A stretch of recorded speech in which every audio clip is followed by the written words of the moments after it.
mag-start na tayong magtanim ng ating mga pechay. So, dito ko muna siya itatanim kasi patutubuin muna natin.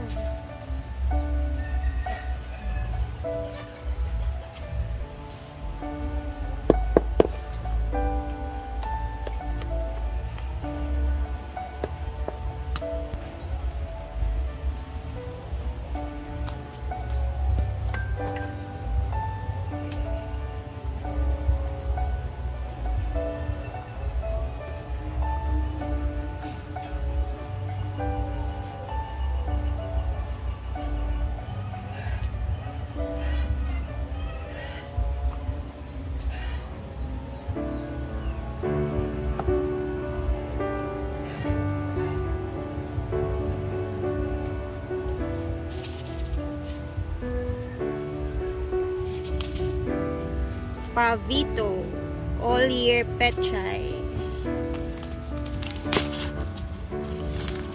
Dito natin siya itatanim muna kasi 'di ba last time yung pechay natin hindi maganda yung tubo dahil sa mga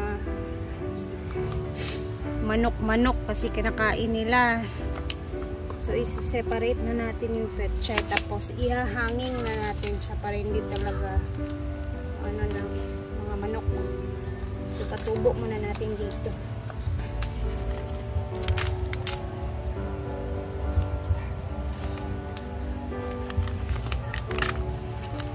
Ganito lang yung mga seedlings ng pechay guys. So, ang liliit lang talaga niya. So, hindi natin yan yun.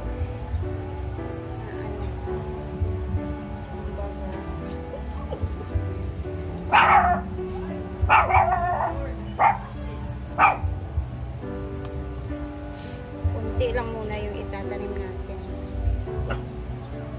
Tumubo na. And then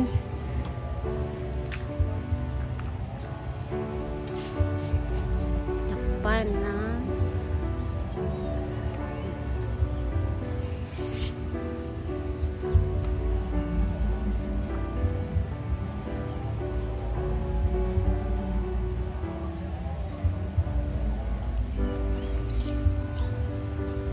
Kailangan buhaghag yung ano niyan, lupa na ilalagay natin sa ibabaw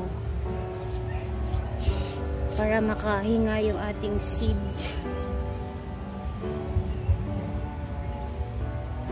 Yan.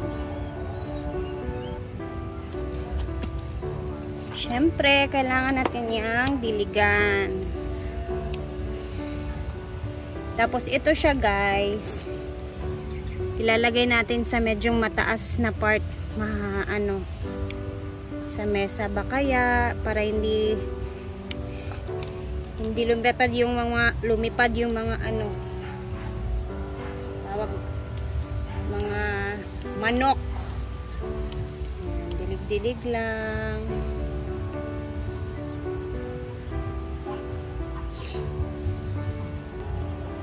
So today is July 19. So, tingnan natin kung mga ilang araw siya tutubo bago natin mailipat sa kanyang mga lagayan. Meron ako mga nakatago doon ng mga lagayan na plastic na 1.5 na bote ng plastic bag ng Coca-Cola.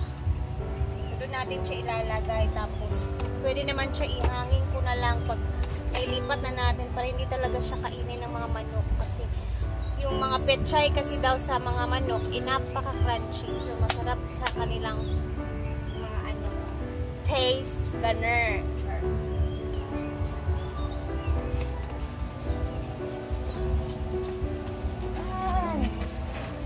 So, dito natin siya ilalagay nyo. Tingnan nyo yung mga opo, oh. Yung mga puga dito. Ugmay kay Mang. Nalagay isa lang po. Napaisa oh, bro. Patago. May upo pa dun oh, nakatago. Ayan oh. Ito yung mga tinanim natin nung wala pang gulay, di ba? Nakikita niyo may mga bulaklak na. Ayan. Haba na din yung ano niya. Ito na yung pechay natin. Antayin natin to kung mga ilang araw bago siya tumubo. Yan yung mga upo. May pechay pa pala dito guys. Oh. May pechay. Upo. Nakatago. May mga ano na dito. Oh. Pwede nang harvestin. Another. As of June 19. Ayan. Pa doon sa isa. Para musanga. Para musanga para aning uban ba. Dapat na sila ng panitan dito, boss. Para kunwari magput dito.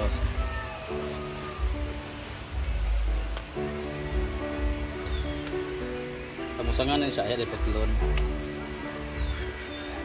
Para itanom na sa lusag. Pwede na siya patlonaan. Pero wala man tayo dito.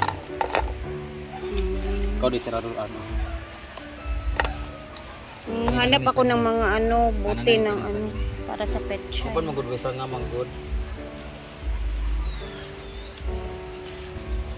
Kanai mo, nasa dinggi pang kuanan. Mano yung nagsanga-sanga na di ay.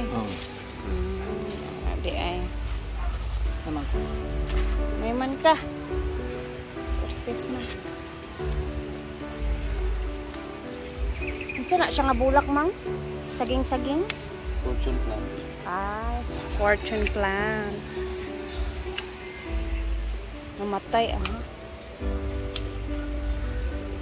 Sa bakul. Init.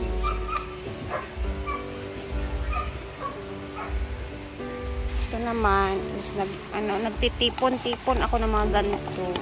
Iniipon ko para sa pechay natin para marami na tayong malagyan.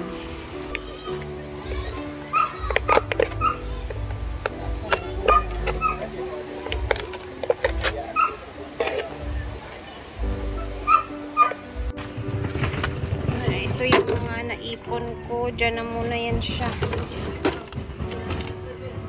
Dapat kasi ganito, oh. Kaso wala man kaming ganito na marami. Dapat para mas malaki talaga siya. Andito si Rosinda. Hi, Rosinda. Ano bagay kasi yung black mang? Rosinda? Diba? Ano sa tingin niyo guys? Bagay ba? Ganyan na buhok para kay Brenda. Romeo, ikaw ba yan? Sita? Yung karakter ko sa Wag Kang Lalabas. Ito naman sino ba to? Sa Babulga. Bitong. Or si Bitoy.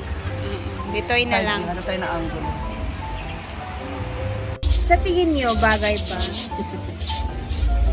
Para naman tayong si ano neto, si Valentina. Ako ang kontrabida sa palabas na Dublikara.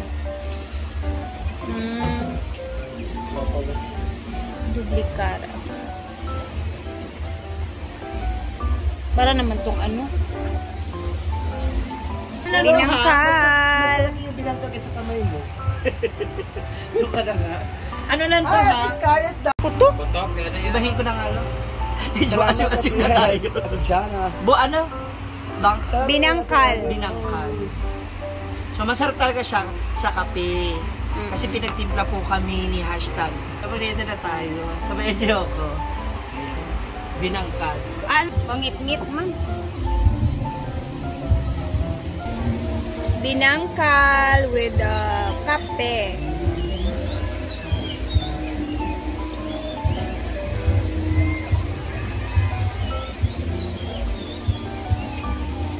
Diba? Naku, art. Kainin mo to. Manang sa tabi. Kainin.